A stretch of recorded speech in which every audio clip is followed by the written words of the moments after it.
আঁখি যে বাড়ির ফেলে দেওয়া বাতিল জিনিসগুলো দিয়ে এত সুন্দর প্যান্ডেল সাজাতে পারবে সেটা দেখে কেউ বিশ্বাসই করতে পারছে না। ভীম বলে তার মেয়েটা সত্যি রূপে লক্ষ্মী গুণে সরস্বতী। বাইরেও যেমন সে অন্যায়ের বিরুদ্ধে লড়তে পিছু পা হয় না, তেমনি ঘরের কাজেও সে নিপুণা। সত্যি ঝিলিকের জন্য গর্বে বুকটা ফুলে উঠছে ভীমের। এদিকে ছাতা বাড়িতে বড় মা আর নীলিমা পুজোর কাজে ব্যস্ত। আতরও মা কাকিমার সাথে পুজোর কাজে হাত লাগায়। রাইমা, পিসিমুনি আর গার্গী তো পটের বিবির মতো সেজেগুজে এসে দাঁড়ায়, যেন কুটোটি নাড়বে না। এদিকে ঝিলিক যে কিভাবে শাড়িটা পরবে বুঝেই উঠতে পারছে না। তখন সে আঁখিকে ফোন করে বলে সে তো মহা বিপদে পড়েছে। তার বিদেশি বাবু নিজে হাতে করে তার জন্য একটা শাড়ি কিনে এনেছে, কিন্তু সে তো জানেই না শাড়িটা কিভাবে পরবে। আর যদি সে শাড়ি না পরে তাহলে বিদেশি বাবুও খুব রাগ করবে। তাই সে বলে আঁখি তুই আমায় বলে দে শাড়িটা কিভাবে পরবো। এরপর আঁখি বলতে শুরু করলে ঝিলিক তো মাথা মুন্ডু কিছুই বুঝতে পারে না। তাই পুষ্পমাসির পুরনো ফোনটা দিয়ে আঁখি খুঁজে বার করে তাতে ঝিলিক ভিডিও কল করে। এরপর আঁখি দেবার দেওয়া শাড়িটা পরে ঝিলিককে দেখিয়ে দেয় কিভাবে শাড়ি পরতে হয়।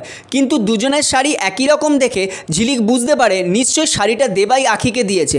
উফ, দুদিকেই একেবারে প্রেম জমে ক্ষীর। কিন্তু আঁখির মুখটা শুকনো লাগছে দেখে ঝিলিক জিজ্ঞাসা করে যে সে আবার কি চিন্তা করছে। তখন আঁখি বলে আসলে ওর খুব দুশ্চিন্তা হচ্ছে, কারণ বস্তির মানুষগুলো এবারে পুজোয় বোনাস পায়নি। আবার নাকি পিয়ারকে বলেছে কালী পুজো কেটে গেলে অনেক কর্মীকেই ছাঁটাই করে দেবে। তখন কি হবে তাদের? এ কথা শুনে ঝিলিক বলে যা ব্যবস্থা করা শেষ আগে থেকে করে রেখেছে। এবার পিয়ারকের কোম্পানিতে বড় সড়ো চমক হবে যা পিয়ারকে কল্পনাও করতে পারছে না। এরপর ঝিলিক শাড়িটা পরে ঠাকুরের দালানে আসে। সেখানে কালীপদ এসে ঠাকুরের কাছে প্রার্থনা করে এই অগ্রাণেই যেন তার আঁখির সাথে বিয়েটা যেন হয়ে যায়। ঝিলিককে শাড়ি পরা সাজে দেখে কালীপদ যেন চোখই সরাতে পারছে না। ঝিলিককে ইশারায় ডাকলে ঝিলিক মনে মনে বলে এ তো পুরো কাঁচা মরিচের মতো দেখতে লাগছে। এরপর ঝিলিক নিজেই নিজের মনে মনে বিড়বিড় করতে থাকে। সে ভাবে সবাই এখানে রয়েছে, শুধু তার বিদেশি বাবুই এলো না। ধুর, ভাল লাগে না, কখন যে আসবে।